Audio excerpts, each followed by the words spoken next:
Hello students. So here we are going to study the very important concept of our topic thermodynamics, that is called as Carnot engine. So it's Carnot engine. Now what is Carnot engine? Carnot engine है क्या? So basically this Carnot engine is nothing but this is an ideal engine. This is an ideal engine given by Sadi Carnot, in the year 1824. तो 1824 में first time सादी Carnot ने ये ideal engine हमको बताया कि सपोज अगर कोई भी इंजन है, प्रैक्टिकल इंजन है, से it is diesel engine, petrol engine, gas engine, तो जो भी इंजन होगा तो वो इंजन में मीन्स क्या क्या प्रोसेस होने चाहिए, है ना. तो बेसिकली वो प्रोसेस से मीन्स आई कैन से कि प्रैक्टिकल इंजन को कंपेयर करने के लिए उसने एक आइडियल इंजन बताया. किसने? सादी कार्नोट ने, जिसको हम क्या बोलते हैं, we call this as a Carnot engine. Okay. Now this Carnot engine, this operates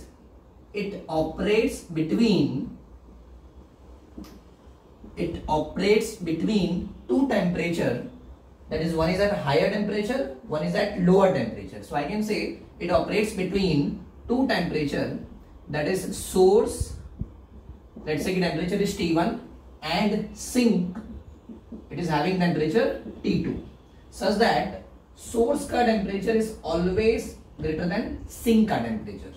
Okay, तो मीन्स होगा क्या कि suppose here I have source. अगर ये मेरा क्या है, एक सोर्स, ये अपना क्या है, sink.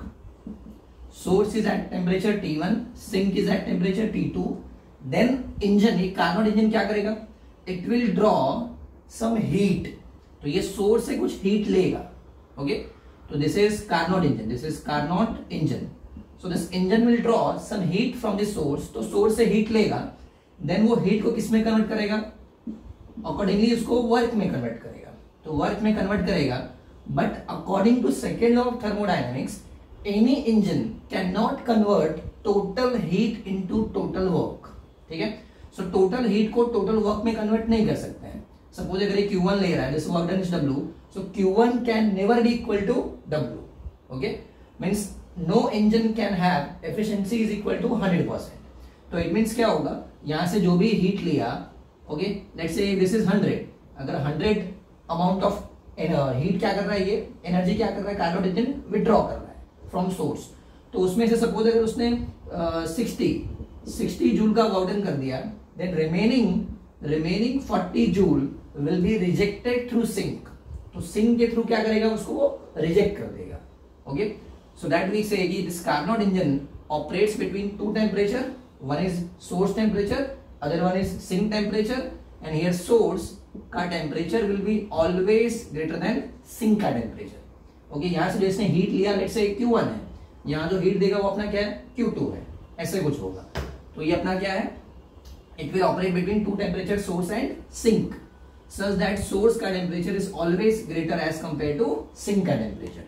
Okay, third point I can say कि with the help of Carnot engine कैसा है, ये आइडियल इंजन है. कैसा है ये, आइडियल थियोरेटिकल इंजन है. सो कार्नोट इंजन के हेल्प से we can compare the efficiency of practical engine. Okay, so with the help of Carnot engine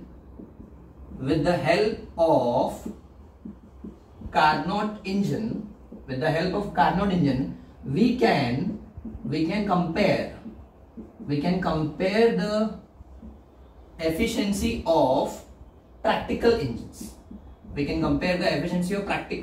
engines. तो प्रैक्टिकल इंजन जो भी है, like steam engine, petrol engine, diesel engine, ये सब जो भी इंजन होगा, देन ये सब प्रैक्टिकल इंजन है. तो ये सब इंजन का हम क्या कर सकते हैं, एफिशिएंसी को कंपेयर कर सकते हैं with the help of this ideal engine called as Carnot engine. तो उसने बताया कि अगर कोई भी प्रैक्टिकल इंजन होगा तो उसमें क्या क्या प्रोसेस होने चाहिए एंड सो ऑन, है ना. तो ब्रीफ आइडिया दिया, ऐसा हम बोल सकते हैं कि brief idea of any engine is given by this Carnot engine. Now this Carnot engine, this has few main parts. तो इसमें कुछ main parts है. देखते हैं इसमें क्या क्या पार्ट्स है। तो first of all I can say कि here there will be something called as source.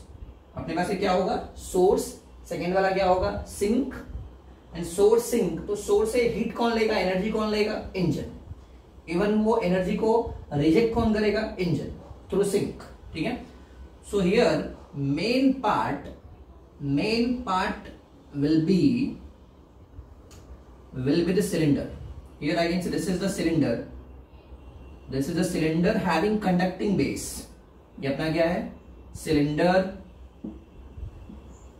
cylinder having conducting base. Cylinder having conducting base. तो इसमें मेन पार्ट में क्या क्या आएगा, तो first part I can say कि अपने पास क्या एक सिलेंडर है, क्या एक सिलेंडर है। तो ये अपना एक सिलेंडर है, this is having conducting base. इसका बेस कैसा है, conducting. This part is conducting, तो ये नीचे वाला इसका बेस कंडक्टिंग है, this is conducting. Okay, and this is cylinder is fitted with piston. ये अपना एक पिस्टन है, this piston is frictionless and movable, frictionless and movable. At the same time cylinder का जो साइड वाला सब बाउंड्री है, this boundaries are non conducting. ये सब एडियाबैटिक है। कैसा है ये सब, adiabatic, non conducting, adiabatic, non conducting. Okay, तो this is first one, cylinder having conducting base, but base कैसा होगा, conducting. Now this cylinder, here I have source. ये अपना क्या है, source. Let's say this is at temperature what, T1, and here there is what, sink. There will be sink, and sink will be at temperature T2. Okay, तो source, sink, source से जब ये heat लेगा तो I can say कि suppose ये conducting है। In same way here also I can say कि conducting है, means इसके through ये heat को transfer कर सकता है। And in between there is something called as non-conducting stand, or I can say insulating stand. तो ये अपना एक insulating stand है, ओके। तो क्या क्या एक बार वापस देखते हैं मेन पार्ट में क्या क्या आएगा। तो first I have something called as cylinder, second I have something called as source that is at temperature T1, higher temperature. Then next I have something called as what, sink, that is at lower temperature T2. Then I have insulating stand,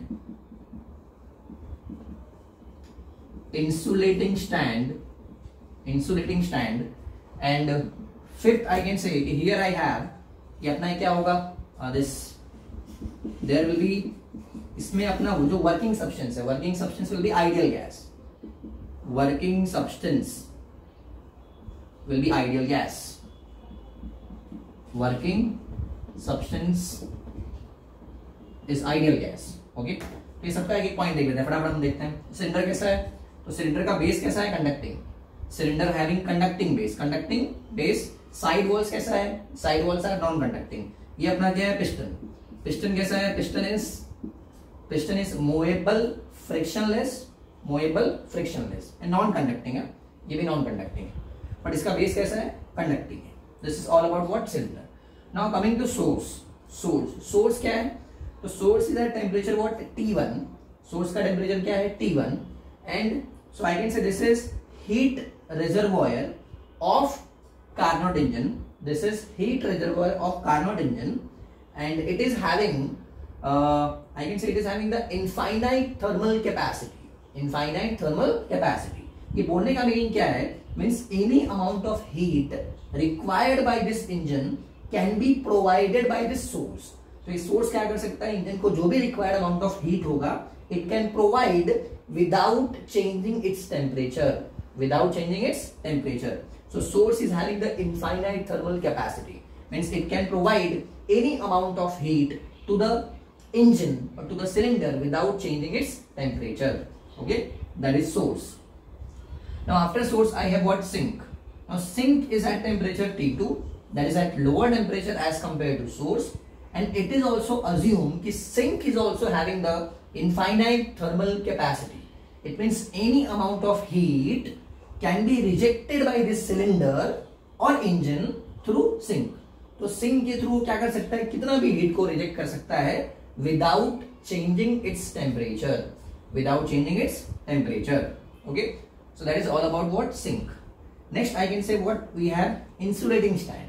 तो insulating stand का meaning क्या है कि when we place this cylinder on this insulating stand, in that case ये base कैसा है conducting, but अगर मैं इसके ऊपर रख दूंगा तो ये नीचे वाला भी इंसुलेट हो गया, साइड वाला भी इंसुलेट है, पिस्टन भी इंसुलेट है. इट मीन्स कि in that case this working substance will get isolated from the surrounding, will get isolated from the surrounding. It means process कैसा होगा, वो टाइम पे जो भी गैस के अंदर प्रोसेस होगा दैट विल बी एडियाबैटिक. कैसा होगा वो, adiabatic, since there is no exchange of heat between system and surrounding. तो ये अपना इंसुलेटिंग स्टैंड है. And next I have working substance. So your working substance will be ideal gas that is filled inside this cylinder. Okay, so this all are the main parts. Now अब इसका working कैसा होगा. So working wise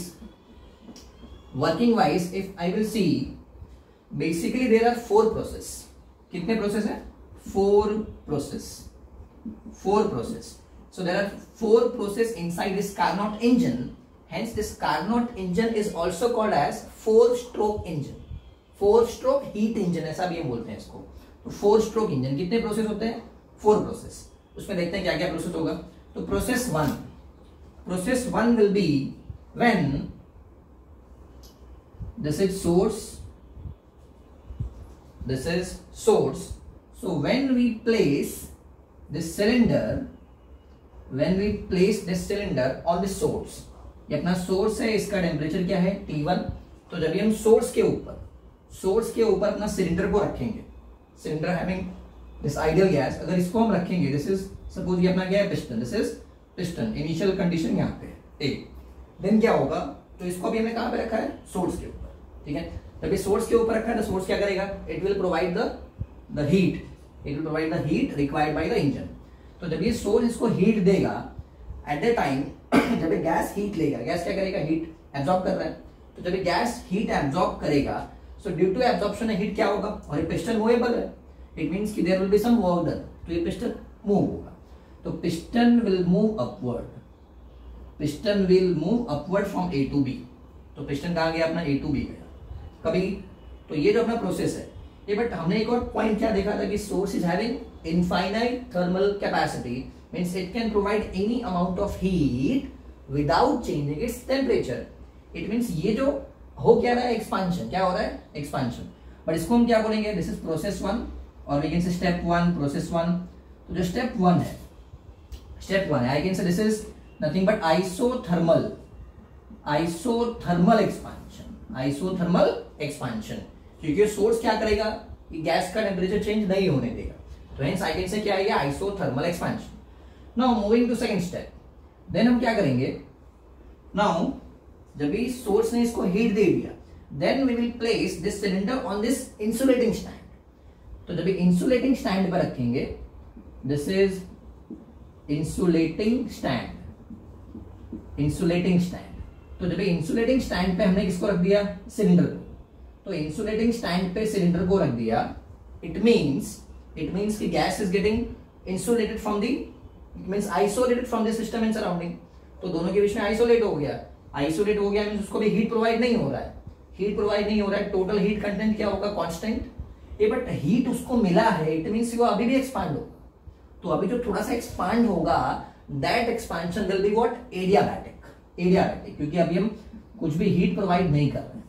तो second step क्या होगा, adiabatic expansion. तो suppose adiabatic expansion में already अपना पिस्टन कहां तक मूव हो गया था, till point B. Now suppose it will move from B to C.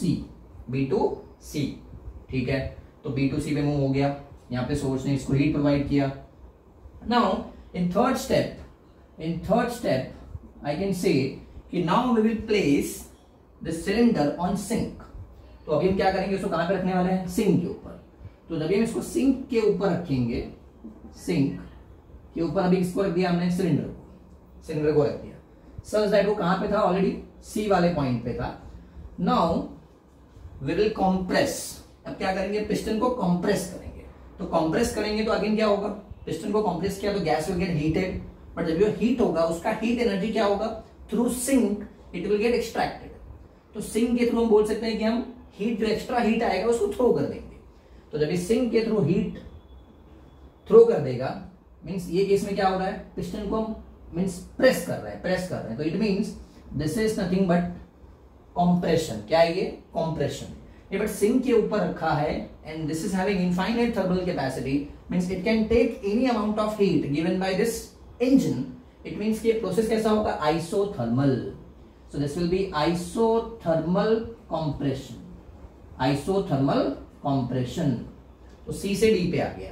Then again हम क्या करेंगे, now we will place this cylinder on this insulating stand. तो अगेन हम किस पे रख देंगे, इंसुलेटिंग स्टैंड पे, इंसुलेटिंग स्टैंड। तो जब इंसुलेटिंग स्टैंड पे रखेंगे, ऑलरेडी कंप्रेस होके कहां तक आ गया है, वो उसको कंप्रेस किया है सच दैट वो डी वाले पॉइंट पे आ गया है। Now from D to E again compression होगा, स्टेप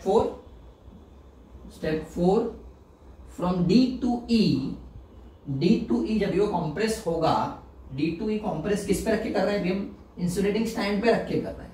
तो क्या हीट एक्सचेंज होगा, नहीं। तो हीट एक्सचेंज नहीं होगा, means this will B adiabatic compression, adiabatic compression. So this is adiabatic compression. Adiabatic compression करेंगे तो क्या होगा, तो now the temperature of gas will increase. हमको टेम्परेचर ऑफ गैस को इंक्रीज करना है सच दैट वो ये प्रोसेस पे वापस आ जाए। क्योंकि कैसा होता है, ये Carnot engine is nothing but cyclic और I can say reversible engine. This is ideal reversible engine. तो अगेन प्रोसेस रिपीट होगा, अगेन ये कहां पे आएगा, ऑन सोर्स। ठीक है, तो ये सब स्टेप आगे रिपीट होने वाला है। Again we will place the cylinder on this source. तो सोर्स पे आएगा, बट सोर्स पे आने से पहले उसका टेम्परेचर T1 हो जाना चाहिए, है ना। तो T1 हो जाना चाहिए, तो यहाँ पे रखा। Okay, then again this will give heat, ये हीट प्रोवाइड करेगा, तो टेम्परेचर इंक्रीज होगा, देन ये एक्सपांड होगा। बट इंक्रीज मीन्स हमको क्या करना है, जैसे जैसे टेम्परेचर इंक्रीज होगा देन एक्सपांड होना चालू होगा।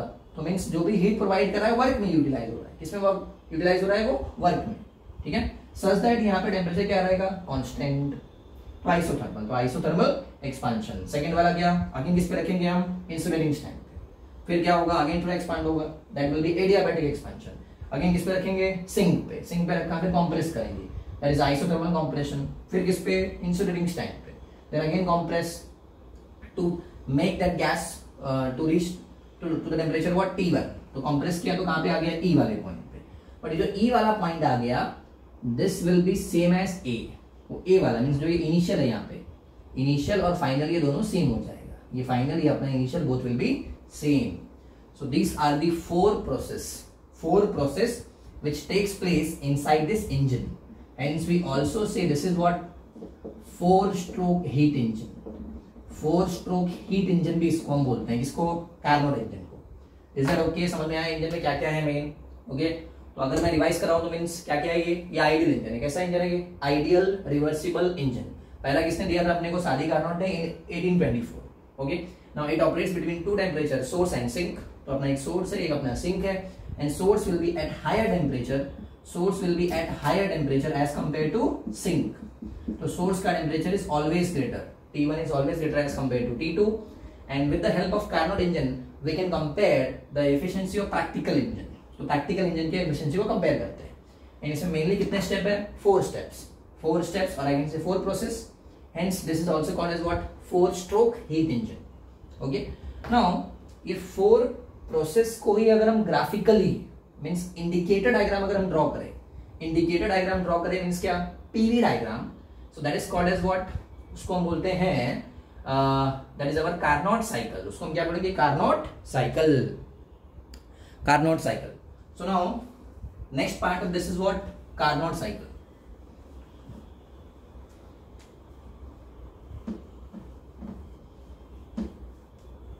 तो एग्जैक्टली हम कार्नोट साइकिल में क्या करने वाले हैं, तो कार्नोट साइकिल में ये जो आपका 4 स्टेप था, ये 4 स्टेप्स का ही हम indicator diagram, that is PV diagram draw करेंगे।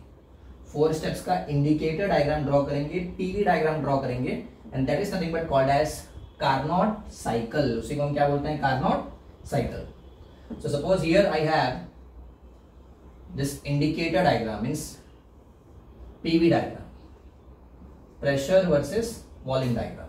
Okay, now in this PV diagram suppose we have this two isothermal curves. These two isothermal curves. We know कि in case of PV के case में क्या होगा, PV diagram में अगर हम temperature constant रखेंगे तो ग्राफ विल बी हाइपरबोलिक. तो ये अपने दो क्या है, isothermal, isotherms against this two are isotherms. Okay, now coming to step one. Step one कैसा है अपना? Step one is isothermal expansion. Isothermal expansion. तो आइसोथर्मल एक्सपांशन होगा मीन्स सपोज कि इनिशियली गैस ये कंडीशन पे है at point A and it is having some pressure P1, V1 and say temperature T1. और ये जो दो आइसोथर्म है, आई कैन सी ये दोनों आइसोथर्मल है. दिस इज सोर्स, ये सोर्स का टेम्परेचर है T1 और ये अपना sink, this is at temperature T2, sink temperature. Okay, so initially gas is at some pressure P1, V1 and temperature T1, ये कंडीशन पे है. नाउ आइसोथर्मल एक्सपांशन हो रहा है. एक्सपांशन हो रहा है मींस क्या होगा, volume will increase, accordingly pressure will decrease but temperature will remains constant. तो सपोज ये अपना गैस आ गया from A to B, from A to B. तो अगर ये A to B आ गया, suppose this is point B and here I have the pressure that is P2, volume V2 but temperature is T1 only, क्योंकि isothermal है. ठीक है, सो in this case जब ये एक्सपांशन होगा, आइसोथर्मल एक्सपांशन होगा, तो some heat will be required. So that I can find. So here isothermal means क्या होगा, delta T means T क्या होगा, constant. So when T will be constant, delta T will be 0. Delta T 0 हो गया, it means change in internal energy will also be equal to what, 0. Hence according to first law of thermodynamics, I can write heat supplied. तो यहाँ पे जो भी हमने जो heat supply किया है, लेट्स से कि यहाँ पे कितना सप्लाई किया हमने, Q1. कितना सप्लाई किया, Q1. ये अपना स्टेप 1 है. Step 1 heat supplied is Q1. तो heat supplied Q1 that is equal to delta U तो 0 है, तो दिस इज इक्वल टू होता क्या अपना फर्स्ट लॉ से. तो according to first law of thermodynamics we know कि heat supplied is equal to delta U plus work done. But delta U कितना है, 0. So hence that is equal to W1 and that is equal to isothermal में क्या होता है अपना, what is work done, nRT ln natural log final volume upon initial volume. तो final volume यहाँ पे कितना है, V2, initial कितना है, V1. so this will be V2 by V1. ये मुझे मिल गया work done और I can say the heat supplied during isothermal expansion. okay, now coming to second step. पहला स्टेप क्लियर है, तो isothermal expansion, some heat will be supplied, तो ये अपना हीट Q1 आ गया. Now coming to step 2. In step 2 में क्या होगा, नाउ अब ये T1 पे है मींस अगर आप उसी 4 स्टेप को ध्यान से देखो, T1 पे है, जब हीट सप्लाई किया अभी हम किस पे रखेंगे उसको, इंसुलेटिंग स्टैंड पे, सेकंड स्टेप में. तो इंसुलेटिंग स्टैंड पे रखेंगे, फिर भी क्या होगा, एक्सपांशन होगा. तो जब एक्सपांशन होगा, सो लेट्स से कि अभी वो एक्सपांड होके थोड़ा सा और वॉल्यूम इंक्रीज हो गया, सच दैट वो इधर से कुछ यहाँ पे आ गया, like this. So this is our point C and here situations are like कि प्रेशर चेंज हो गया है. So this is P3 V3 and temperature is T2. P3 V3 and T2, this is B2C. तो B2C में हो क्या रहा है, इंसुलेटिंग स्टैंड पे और एक्सपांशन हो रहा है. मींस क्या हो रहा है, वो adiabatic expansion. So step 2 is adiabatic expansion. Now in adiabatic expansion we know कि adiabatic means Q क्या हो जाएगा अपना, constant. Delta Q will be 0. So no heat we have to supply. तो यहाँ पे heat supply नहीं करना पड़ेगा. So delta Q that is equal to 0. Okay. And if you want to find work done, तो work done क्या आएगा, work done is equal to minus of delta U. That I can write minus of F by 2 nR delta T. ऐसा कुछ formula मिल जाएगा. Okay, एक और point हमने study किया था पहले कि अगर पीवी डायग्राम में, इंडिकेटर डायग्राम में work done is basically the area. Work done क्या होता है अपना, एरिया अंडर पीवी कर्व. तो अगर अपने को एरिया के टर्म्स में बोलना है। ठीक है, हम करते हैं एरिया में, थोड़ा बाद में आते हैं। ठीक है, पहले अपन इसी को थोड़ा समझ लेते हैं। स्टेप 2 हो गया adiabatic expansion. Now coming to step 3। Step 3, तो स्टेप 3 में कहां पे रखेंगे अभी हम? अभी इसको इंसुलेटिंग स्टैंड पे रख दिया, ये अपना सेकंड प्रोसेस हो गया। नाउ इंसुलेटिंग स्टैंड पे रखने के बाद अभी हम कहां रखेंगे? सिंक। ठीक है, तो ये केस में ये वाला जो वॉल्यूम है, this is the maximum volume attend by that engine. I can से इंजन का जो पिस्टन है वो मैक्सिमम वॉल्यूम अटेन्ड किया है। Now we will place that cylinder on sink. Sink पे रख के क्या करेंगे? कॉम्प्रेस। तो कॉम्प्रेस करेंगे मींस वॉल्यूम क्या होगा? डिक्रीज। तो volume will decrease such that suppose वो मींस इधर से इधर आ गया, इधर से इधर आ गया लाइक दिस। तो volume will decrease such that suppose it will move from point C to D and suppose कि D वाले point पे condition कैसा है? Here pressure is P4, volume is V4 and temperature is T2 तो ये isothermal है। तो step 3 is what? isothermal compression।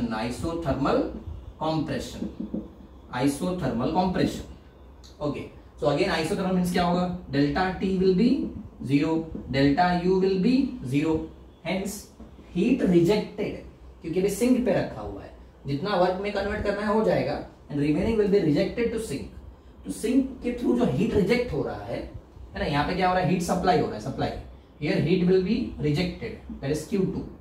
I am saying this as Q2 and third step है तो मैं क्या लिखता हूँ? वर्क डन W3 है ना, heat rejected is equal to work done is equal to ये रिजेक्टेड है। ठीक है, तो फॉर्मूला क्या आएगा अपना? nRT पर T क्या है? T2 है, तो nRT2 ln ये फॉर्मूला वाइज अगर हम देखें तो हमको क्या लिखना चाहिए? Final volume by initial volume means V4 by V3। क्या लिखना चाहिए मुझे? V4 by V3। But since V4 is less as compare to V3 है ना, V4 छोटा है, V4 जो वॉल्यूम आएगा वो कम आएगा एज कंपेयर टू V3 है ना। तो यहाँ पे जो वॉल्यूम है, दिस वॉल्यूम एंड हाँ, तो यहाँ पे अपना वॉल्यूम क्या है? V4। यहाँ पे वॉल्यूम क्या है? V3। तो V4 is less as compare to V3 means अगर मैं इसका वैल्यू फाइंड करूंगा तो I will get negative value. क्या मिलेगा मुझे? Negative. But we are interested in magnitude, hence I can say कि अगर मुझे मैग्नीट्यूड फाइंड करना है, क्या फाइंड करना है? Magnitude. So just to find magnitude I am writing this as what? V3 by V4, क्योंकि एफिशिएंसी में हमको मैग्नीट्यूड लगेगा वहां पे। तो magnitude wise I can right nRT2 ln V3 by V4। तो इतना हीट रिजेक्ट हुआ इसके लिए नेगेटिव आता है, बट आपको सिंपल क्या मैग्नीट्यूड चाहिए, तो मैग्नीट्यूड इतना हो गया। ओके, नाउ तो अभी अपना गैस कौन से टेम्परेचर पे है? अपना गैस है अभी टेम्परेचर T2 पे है, तो उसका टेम्परेचर डिक्रीज हो चुका है। बट अगेन हमको कहाँ पे रखना है? अभी हमको उसको सोर्स पे लाना है। साइक्लिक प्रोसेस है, रिवर्सिबल प्रोसेस है, तो मींस सोर्स पे लाना है तो उसका टेम्परेचर इंक्रीज करना पड़ेगा। Hence to increase the temperature we place the cylinder on insulating stand and compress. तो कॉम्प्रेस करेंगे सच दैट क्या होगा? Temperature from T2 to T1 means it will rise, temperature rise होगा। तो ये अपना फोर्थ स्टेप है। तो फोर्थ स्टेप क्या हो गया? It is adiabatic compression। तो एडियाबैटिक compression अगेन एडियाबैटिक में क्या होगा? डेल्टा Q विल बी 0, तो डेल्टा Q 0 हो गया, hence I can write W4 is equal to minus of delta U is equal to F by 2 nR delta T minus आएगा यहाँ पे nR delta T। यहाँ पे जो डेल्टा T होगा, this delta T will be, ये second वाला था तो ये क्या आएगा? T2 minus T1। और यहाँ पे जो डेल्टा T आएगा this will B T1 minus T2, क्योंकि फाइनल T1 है, इनिशियल T2। तो अगर आप ध्यान से देखो मैग्नीट्यूड वाइज जो वर्क डन है कौन सा? 2 और 4, ये दोनों का मैग्नीट्यूड सेम रहेगा। ठीक है, ये समझ में आया चार स्टेप क्या क्या है। अब एक काम करते हैं, now moving to net work. मुझे क्या चाहिए? Net work done. तो नेट वर्क डन मुझे फाइंड करना है in the complete cycle. So to find net work done what we can do? First of all work done by the gas. We know कि work done by the gas क्या होता है? Positive. And वो कभी होता है expansion में। तो एक्सपांशन में कौन कौन सा वर्क डन हो रहा है, W1 W2 W1 W2, ये हो गया work done by the gas. Now work done on the gas, work done on the gas कभी होगा, तो work done on the gas होगा तभी कंप्रेशन हो रहा है, means it is W3 and W4, but on the gas का work done क्या लेते हैं, negative. Hence I can write कि net work done in complete cycle that is equal to क्या होगा, W1 plus W2 minus of W3 plus W4। But if we solve step 2 and 4, तो 2 and 4 से क्या मिलेगा अपने को कि W2 और W4 का वर्क डन मैग्नीट्यूड वाइज कैसा है, ये equal, hence this will get cancel, तो ये कैंसिल हो जाएगा। हेंस हमको जो मिलेगा net work that is equal to W1 minus W3, W1 minus W3, and W1 is nothing but क्या, Q1, so I can write this is equal to Q1 minus Q2, Q1 minus Q2, it means कि जो net work होगा that is nothing but the heat supplied minus the heat rejected, heat supplied minus heat rejected through sink, okay। now इसी को अगर मुझे थोड़ा graph wise समझना है, area wise, so we know कि work done is nothing but area, work done PV diagram से क्या आता है, work done is equal to area under PV curve. So I can से जो फर्स्ट वाला वर्क डन है, फर्स्ट वाले वर्क डन को अगर मुझे एरिया के टर्म्स में लिखना है, सो आई कैन राइट कि A B, suppose this point is आपके बुक के हिसाब से मैं पॉइंट दे रहा हूं such that it will be easy for you. So I can say कि ये अपना पॉइंट कैसा है, K L, this is K L, this is M N.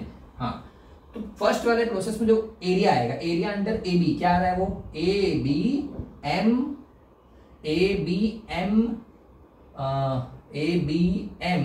के ए, तो ये एरिया क्या मिल जाएगा मुझे, ए बी एम के ए।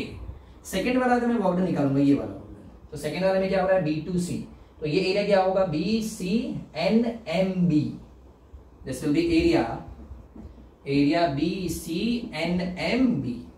BCNMB। ओके, थर्ड वाला जो वर्क डन मिलेगा वो अपने को एरिया क्या मिलेगा, ये अपने को मिल जाएगा CDLNC, एरिया CDLNC। एंड जो फोर्थ वाला मिलेगा दिस विल बी एरिया अभी डी से ए जा रहा है, तो DAKLD, एरिया DAKLD। और अगर आप सबको एड सब्ट्रैक्ट करोगे तो फाइनली जो अपने को नेट वर्क मिलेगा, that net work is nothing but area of Carnot cycle, ABCD, area of Carnot cycle ABCD। तो ये जो area of Carnot cycle ABCD मिल रहा है that is nothing but the net work during this Carnot cycle. Is that okay, समझ में आ गया? Now अपने को भी लास्ट में क्या फाइंड करना है, that is we want to find efficiency. क्या फाइंड करना है, efficiency. Now to find efficiency, okay, next step is to find efficiency. चलो अभी एफिशिएंसी पे आते हैं। So now what is the definition of efficiency? Efficiency का सिंपल सा मीनिंग क्या होता है, efficiency of Carnot engine, efficiency of Carnot engine. So basically efficiency is nothing but output by input.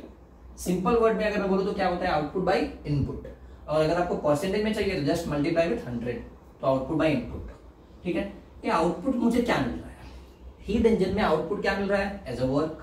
So I can say कि work done, वो भी कौन सा वाला work done, by net work. So net work done per cycle divide by input क्या है अपना, heat supplied. So heat supplied per cycle, if you want to find into percentage just multiply with 100. So here I can write कि efficiency is equal to work done per cycle कितना हुआ है अपना, what is network, it is Q1 minus Q2 upon heat supplied is Q1. So this is equal to Q1 by Q2 करेंगे तो 1 minus 1 minus Q2 by Q1, 1 minus Q2 by Q1, very very very important result, 1 minus Q2 by Q1।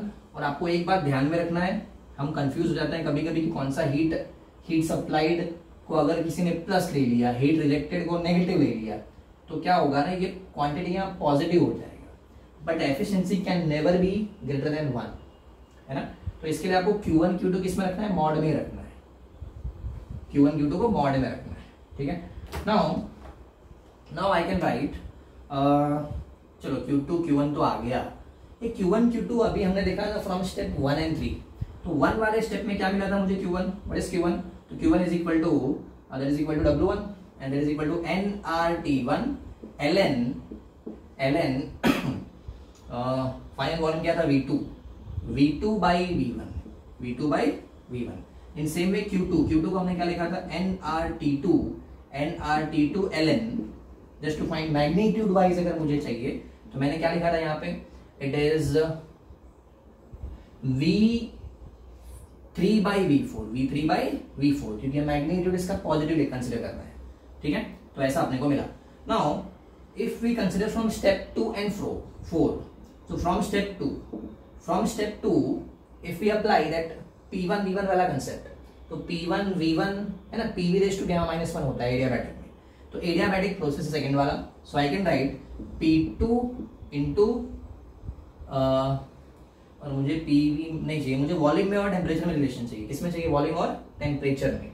So what I can right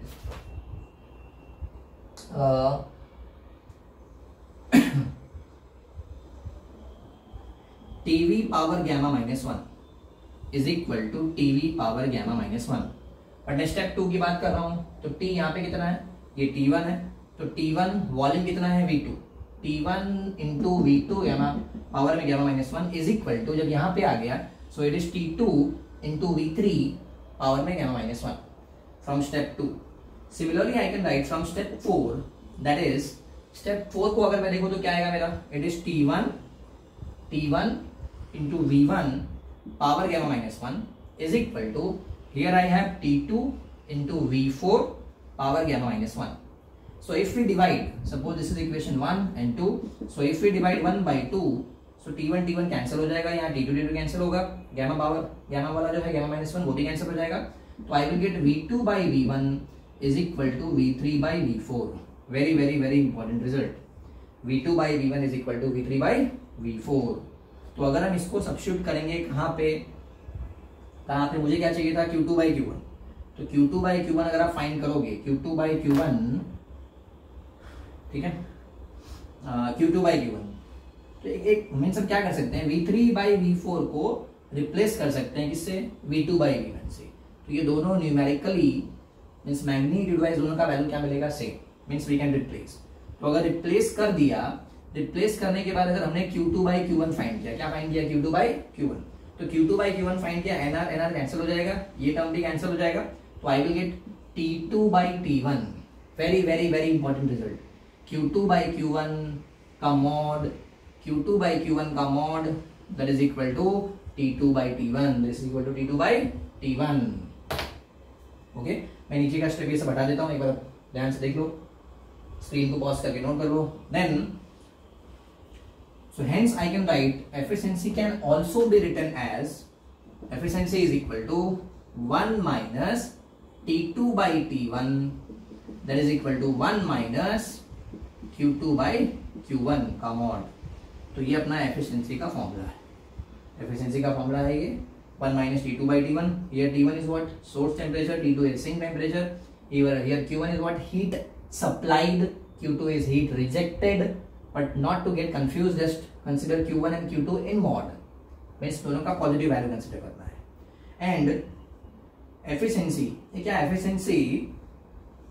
efficiency 1 कभी हो सकता है, अगर मुझे efficiency 1 चाहिए means T1 for efficiency to be equal to 1 I can say कि 1 कभी होगा, ये 1 तभी होगा जब ये T2 बाई T1 कितना आएगा, 0, T2 बाई T1 0 आएगा, मीन्स इंप्लाइज कि T2 has to be 0, T2 0 का मीनिंग क्या है, 0 kelvin, T2 0 kelvin means sink का टेम्परेचर 0 केल्विन होना चाहिए, व्हिच इज नॉट पॉसिबल।